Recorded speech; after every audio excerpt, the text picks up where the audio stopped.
안녕하십니까. BMW 코오롱모터스 부천전시장의 김재훈 대리입니다. 이번 영상에서 소개해드릴 내용은 BMW의 디젤 차량인 523D와 더불어서 BMW를 구매하시는 고객분들에게 유용한 정보들을 담아 영상을 담아봅니다. 디젤 차량을 구매하시는 고객분들께서는 궁금한 것들을 많이 가지고 계신 분들이 계세요. 디젤 관리가 어렵다? 또는 지금 디젤을 사도 될까? 소음이 심하지 않을까? 환경 규제는 어떠할까? 이러한 부분에 있어서 궁금한 부분들을 많이 가지고 계십니다. 실제로 상담하시는 고객분들에게도 그런 질문들을 많이 받고요. 오늘 이 영상에서 대부분 해소를 도와드리도록 하겠습니다. 네, 화재의 원인을 정확하게 파악했고 해당 이슈는 해결이 되었습니다. EGR은 현재도 자체적으로 안전한 요소를 검사를 하고 있고요.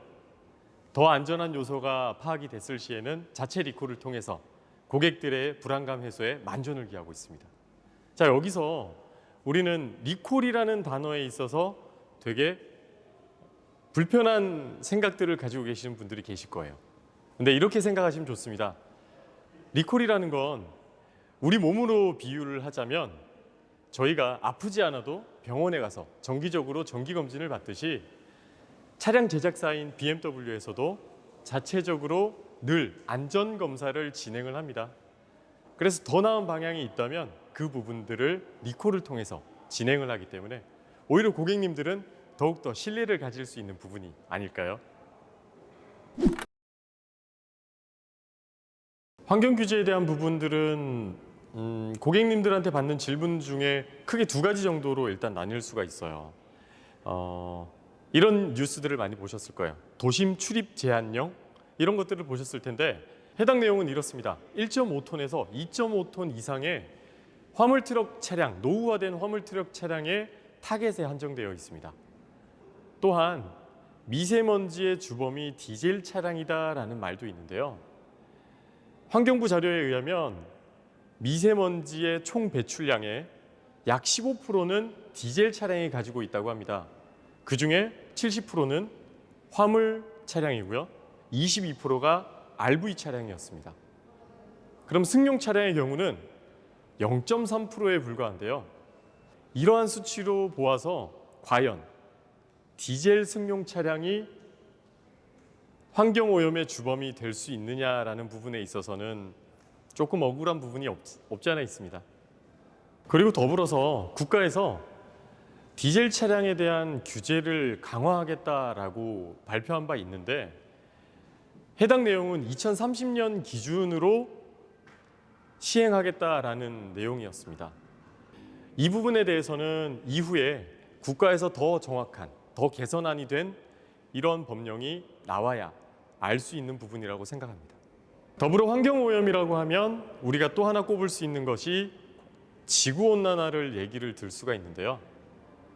디젤 차량이 막연히 환경오염을 일으킨다라고 하기에는 지구온난화의 경우는 오히려 디젤 차량이 배출하는 이산화탄소량보다 가솔린이 배출하는 이산화탄소량이 월등히 많다는 사실을 여러분들은 이미 알고 계실 겁니다. 그리고 또 이 뉴스를 보신 부분에 있어서는 환경 개선 부담금이라는 부분도 들어보셨을 텐데요. 이 환경 개선 부담금은 대략 비용적으로 따지면 5만 원에서 10만 원 정도가 부과가 되는데요. 걱정하지 마십시오. 이는 유로5와 유로6의 경우는 해당 사항이 없습니다. 이처럼 저희 BMW에서 판매되고 있는 디젤 차량들은 유로5와 유로6 기준에 부합하고 있습니다. 걱정하지 않으셔도 됩니다. 구독과 좋아요, 알람 설정까지 부탁드려요. 네. 디젤의 경우는 가솔린이나 LPG에 비해서는 소음이 있는 건 사실입니다. 이 부분에 있어서는 차량의 구동의 메커니즘을 이해하시면 조금 더 이해하시기 편할 텐데요. 가솔린의 경우는 불을 지펴주는 점화 플러그라는 부분이 있어요. 이로 인해서 큰 힘을 들이지 않고도 엔진이 구동되는가에 반면에 디젤 차량의 경우는 엄청난 압력으로 폭발을 일으키기 때문에 아무래도 가솔린에 비해선 소음이 좀 있는 건 사실이죠. 하지만 제가 이런 재밌는 실험을 했어요. 523D와 520i의 소음 측정을 해보았습니다. 523D의 경우는 최저 소음 측정이 42dB, 최고 57dB이 나왔고요. 520i의 경우는 최저 37dB, 최고 52dB로 측정이 되었습니다. 이런 수치와 같이 디젤과 현재 520i 가솔린과 있어서 소음 관련되어 있는 부분으로는 큰 차이가 없다는 부분을 여러분들은 확인하실 수 있으실 겁니다. 지금 현재 들어가고 있는 엔진은 B47이라는 코드명을 가지고 있는 엔진인데요. 기존의 520D에서 사용하는 N47에 비해서 토크와 연비를 상향했다기보다는 오히려 소음과 진동에 더욱더 포커싱을 잡아서 개발한 엔진이라고 볼 수 있겠습니다. 그래서 오랜 시간이 지나도 엔진의 처음 컨디션이 되도록 오래 유지할 수 있는 방향으로 개발을 한 엔진이라고 보실 수 있겠습니다. 어느 정도의 관리는 필요합니다.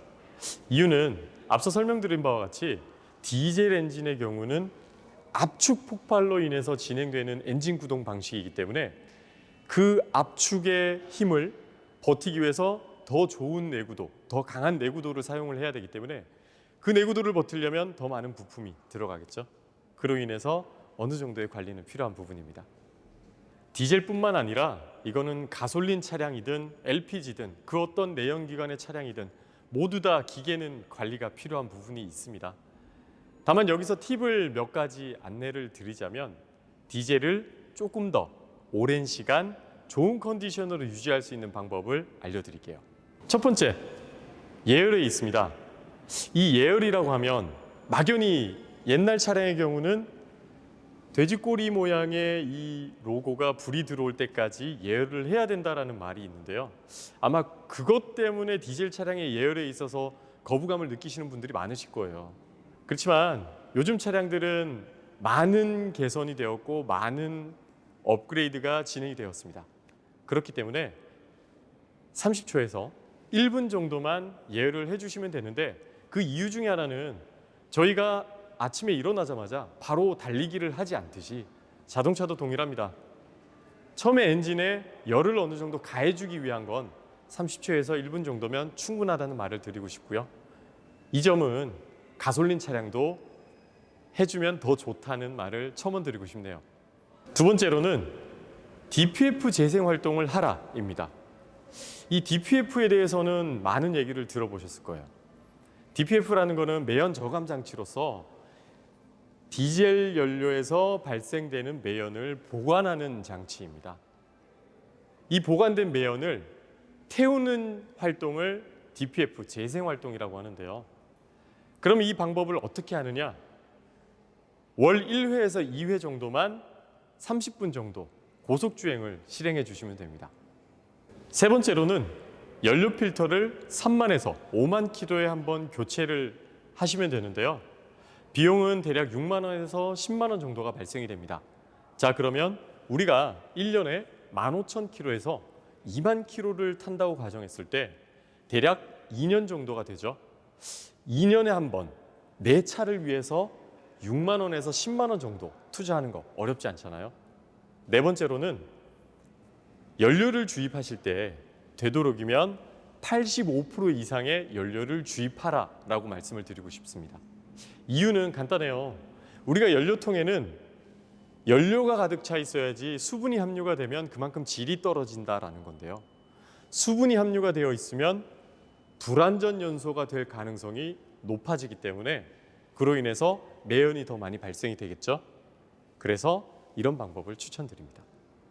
자, 앞선 영상에서 고객님들의 많은 궁금증이 해소되셨을까요?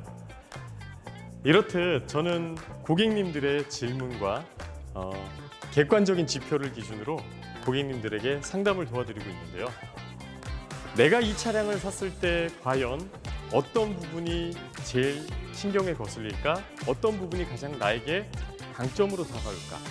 이런 부분들을 많이 고민하면서 고객님들에게 상담을 도와드리고 있어요. 그 때문인지 고객분들이 상당히 상담에 있어서는 만족을 많이 해주시는 편이더라고요. 그리고 더불어서 저를 많이 찾아주시기도 하고요. 영상을 보시는 고객님들께서도 저 김재훈을 많이 찾아주시면 더 적극적인 상담으로 도와드리도록 하겠습니다. 이상 BMW 부천전시장의 이성균이라고 불리는 김재훈 대리였습니다. 감사합니다.